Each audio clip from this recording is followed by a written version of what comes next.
Hello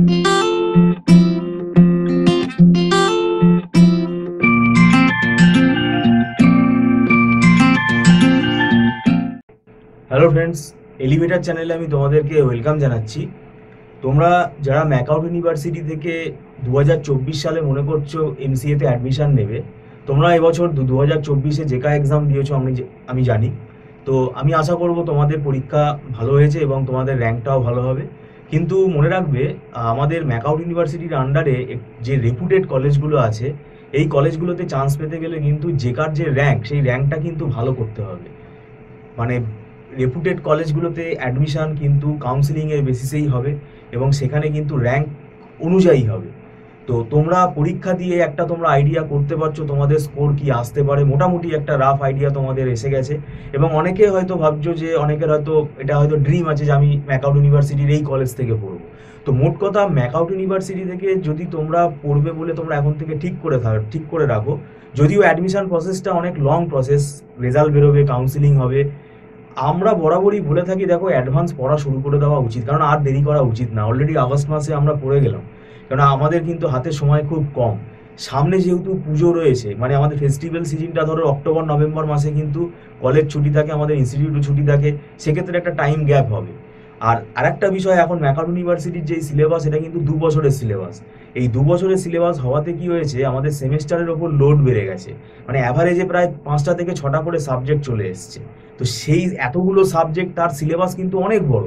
তো সেইটা proper যদি তুমি টাইম না দাও, যে একা একা পড়ছে তার কথা আলাদা, সেটা অ্যাপ্রিসিয়েট করছি আমরা, সে একা একা করে তার মতন করে সে ম্যানেজ করে নেবে, সেটা ঠিকই আছে। কিন্তু সবার মেরিট তো সমান না। যারা মনে করছো যে না, আমরা টিচার গাইডেন্স নিতে ইচ্ছুক, সেক্ষেত্রে কিন্তু তোমাকে আগে আগে আসতে হবে। কারণ আমাদের ক্ষেত্রেই আমরা কি করি, পরীক্ষার এই 1 মাস আগে 2 মাস আগে অনেকে ফোন করে, আমরা রিজেক্ট করি, কিছু করার নেই। কেননা এত বড় সিলেবাস, এই সিলেবাসটা তাকে কি পড়াবো, তাকে তো কিছু মুখস্থ করিয়ে দিতে পারবো না আমরা। তোমাদের ফার্স্ট সেমেস্টারে ম্যাকআউট ইউনিভার্সিটিতে যে 4টে কম্পালসারি পেপার আছে, কম্পিউটার সায়েন্সেরই পেপার, আর ডিবিএমএস আছে, পাইথন প্রোগ্রামিং আছে, কম্পিউটার অর্গানাইজেশন আর আর্কিটেকচার আছে, আর ডিসক্রিট ম্যাথামেটিক্স আছে। তো এই 4টে পেপার কিন্তু অনেক বড় সিলেবাস, এবং ডিসক্রিট ম্যাথামেটিক্সও কিন্তু অনেক বড়। তো এইগুলো কিন্তু ধরে, আর পাইথন প্রোগ্রামিং কিন্তু এখানে কোর পাইথনটা কিন্তু ইন ডিটেলসে তোমাকে শিখতে হবে। এই সেমেস্টারের সুযোগটা যদি তুমি হাতছাড়া করো, আর পরে তুমি কোর পাইথন শেখার টাইম পাবে না, কারণ এরপরে তোমার পাইথনের আরও অ্যাডভান্স যে মডিউলগুলো আছে সেগুলো তোমাকে শিখতে হবে। তো ব্যাপারটা হচ্ছে, এই সময়টা, এই ফার্স্ট সেমটা কিন্তু কাজে লাগাতে হবে। আর একটা জিনিস মনে রাখবে, সেমেস্টারে যা হোক করে একটা পাস করে যাওয়াটা কিন্তু বড় কথা না, কেন কোম্পানি তোমার আলটিমেটলি স্কিল দেখবে, তুমি কত পেয়েছো, তোমার কোর্স মানে সেমেস্টারে স্কোর কত সেটা দেখবে, কিন্তু তারপরেও তোমাকে কিন্তু সে দেখবে তোমার স্কিল কতটা আছে। টেকনিক্যাল রাউন্ডটা এই কারণেই কোম্পানি কিন্তু নেয়, এবং সেখানে কিন্তু সাবজেক্টিভ নলেজের ওপর কিন্তু কোয়েশ্চেন করা হয়। এটা তো গেল। এর আগে তো আবার তোমার ফার্স্ট রাউন্ডে একটা অ্যাপটিটিউড রাউন্ড হবে, মানে অনেকগুলো করে রাউন্ড কিন্তু এখনকার কোম্পানি, মানে স্ট্যান্ডার্ড এমএনসি কোম্পানি বলো বা এমনি মিডিয়াম কোম্পানিগুলোতেও। তো সেটা কিন্তু বুঝতে হবে, এটা কিন্তু লং ওয়ে টু রিচ, অনেকটা জার্নি। এখন আমাদের হাতের কাছে যেটা আমাদের আয়ত্তে আছে, সেটা হচ্ছে আমাকে ভাই পড়াটা শুরু করতে হবে। সে তুমি নিজে নিজে পড়া শুরু করতে পারো, আর যদি মনে করো টিচার গাইডেন্স নিলে ভালো হয়, আর সেক্ষেত্রে তোমরা আমাদের সাথে যোগাযোগ করতে পারো। আমাদের ক্লাস আমরা স্টার্ট করে দিয়েছি এই আগস্ট মাস থেকেই। আমাদের মান্থলি ফিস সিস্টেমে ক্লাস হয়, এবং এই মান্থলি ফিসটা অ্যাডভান্স পেমেন্ট করতে হয়, এবং সেটা নট রিফান্ডেবল।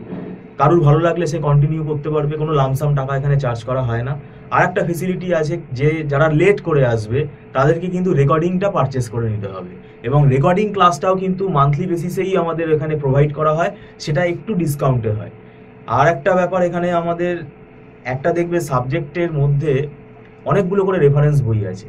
তো আমরা এই মোর দ্যান ওয়ান রেফারেন্স বুক কিন্তু ফলো করি। মেটেরিয়াল কন্টেন্টটাকে আমরা যেটা প্রোভাইড করি, সেটা যাতে আরও বেটার হয়। ঠিক আছে, আমাদের যে নোটসগুলো আছে সেগুলো কিন্তু ডিফারেন্ট ডিফারেন্ট বই ফলো করে তৈরি করা। যেমন কম্পিউটার অর্গানাইজেশন আর্কিটেকচারেরই আমি 3টে বই ফলো করি, সেই অনুযায়ী আমার একটা নোটস তৈরি করা আছে। আমরা সেই বইগুলোকে কিন্তু ফলো করে পড়ালে কি হয়, স্টুডেন্টের কনসেপ্ট আরও ডেপথে ক্লিয়ার হয়। কারণ একটা টপিক একটা বইয়ের ভিতর ভালো করে থাকবে তার কোনো মানে নেই। ডিফারেন্ট ডিফারেন্ট বই সেটা স্টুডেন্টের পক্ষে কেনা সম্ভব না, সেটা আমরা রেডি করে রাখছি, আমরা আমাদের টিম তৈরি করছে, সেটা আমরা প্রোভাইড করছি। তার মানে স্মার্টার বেসিসে তোমরা ক্লাসটা পাচ্ছ।